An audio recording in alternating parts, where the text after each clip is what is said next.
Now that our server is configured, let's just take this as an opportunity to go ahead and upload this on the cloud so that this can be accessible through all mobile phones that we'll be deploying this on.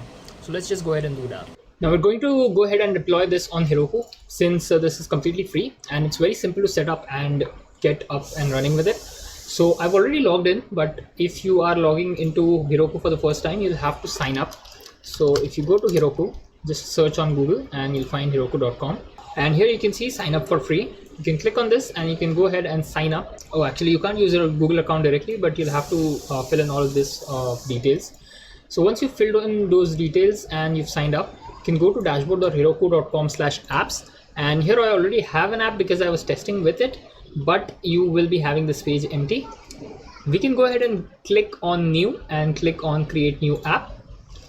Basically what we're doing is we are having sort of an app on Heroku that will be linked to our repository. So the app name is going to be Mars Chat. Let's see if that's available. Okay, that is available. So keep in mind whatever you write here will be part of the URI. So here instead of dashboard.heroku.com, this will become marschat.heroku.com for your application. So the region, I'm just going to keep it to US and add to pipeline. I don't want to add it to pipeline. So let's go ahead and create an app. Now that we've created this app, you can see there are some deployment instructions over here. And here you can see there is Heroku login. So first you need to log in via Heroku from your command line. You can type in Heroku login, and when you enter this, it will automatically open a browser, open it in the browser, and you can click on login from there. So since you're already logged in here, it will automatically sync with your system. Now I'm already logged in, so I'm not going to do that. So I'm going to do Q to exit.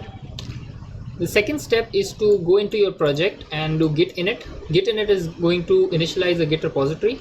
So if I go into cd YouTube/chat server, I'm just also going to do code dot, so it opens up in Visual Studio Code. And if I say git status, it says it's not a git repository. So to initialize a git repository, we'll do git init. Now keep in mind you need to have git installed. So if you don't have git installed, then just go ahead and install git, which will be available from gitscm.com/downloads, I suppose. Yes, that's it. You can just download it for your system. Once you have git, you can do git init inside of your project folder. That will initialize the git repository. You also need to set the remote. So you can do something like this: Heroku git remote -a Mars chat. So -a I suppose is for app. When we press enter, also you need to have Heroku CLI installed. So I have that installed already.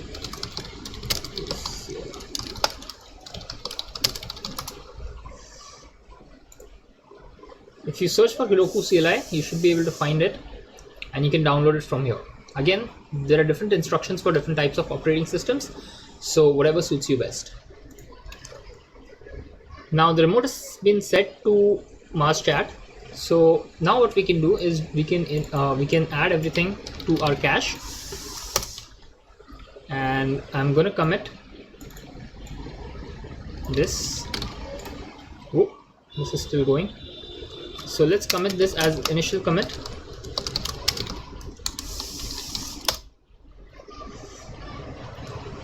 Now there's one small thing that we need to do. Currently what we're doing is we are serving this page on port number 3000, but Heroku, what it does is it basically passes you a specific port number that you can use here, and that port number will be linked to port number 80. That is the public port that is common for HTTP. So what we need to do is really, instead of using 3000, we have to initialize a port. So we can say var port equals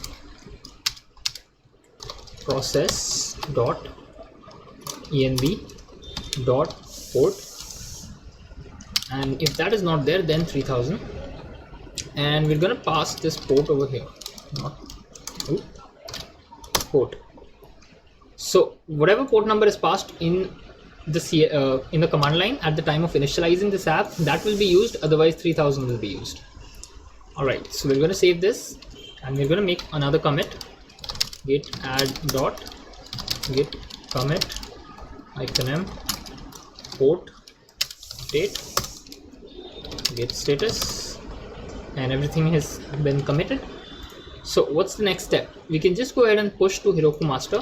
So let's do that. Git push Heroku master. So it gives you quite a few messages, and you can see it says build succeeded. Now the only thing left is to go to this URL and check if this works. So since we were having a UI as well, this is going to be very helpful. We can see that UI in here if it's working fine. Now there is an error, so let's go ahead and see what the logs have to say. So what does it say? It wasn't able to find npm start. Since this is a node app, the problem is that we have to use npm start instead of node index.js, which Heroku does not know. So what we can do is go into our package.json and we can add a script called start, and the start script will simply say node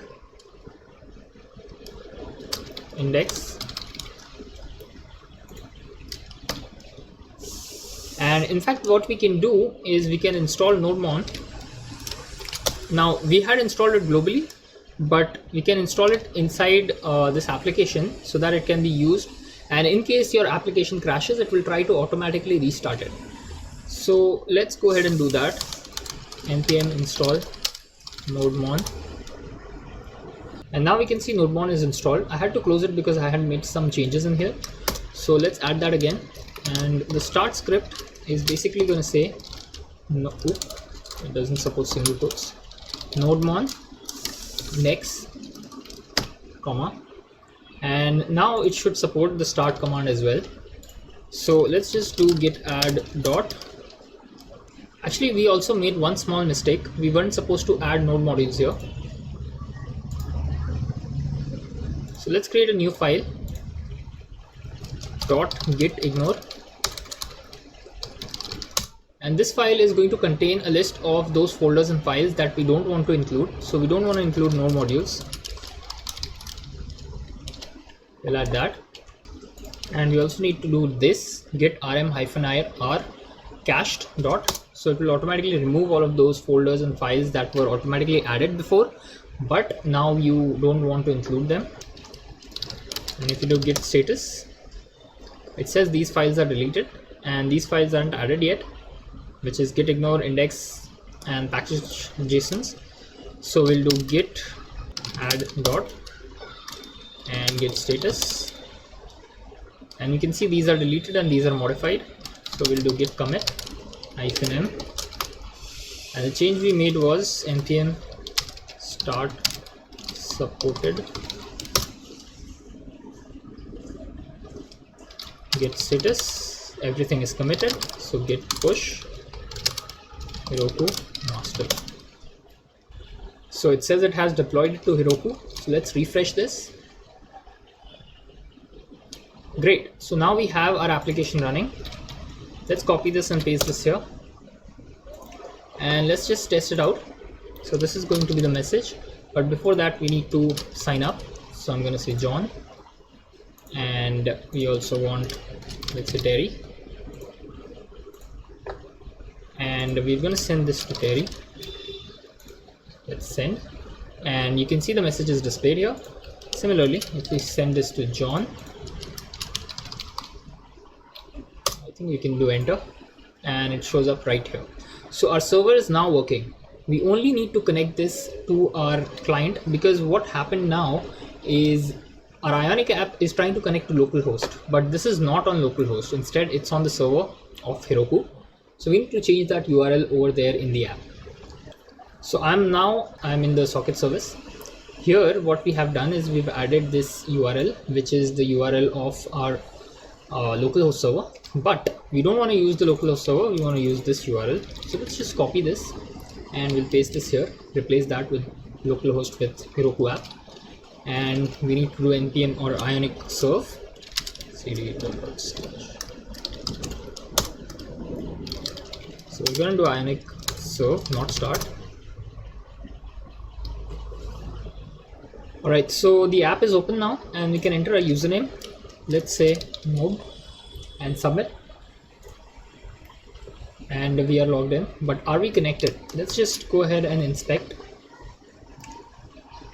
And here we can see that there is no error as such, but we also can't see whether we're logged in or not. Currently in our code, what we're doing is when a user is connected, we are displaying the message "a user connected."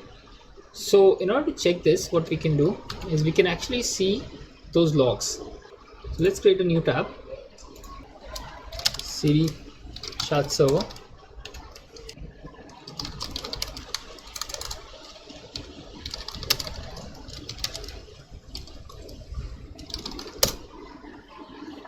So here I have my entire Heroku logs open, and you can see this is the latest log that has been registered. Here you can see there is a user, his name is John, the second user is Terry, and the third user is Mo. That means we are now connecting with our socket server remotely. Perfect. So all we need to do now is to send and receive messages, which we'll do in the next video.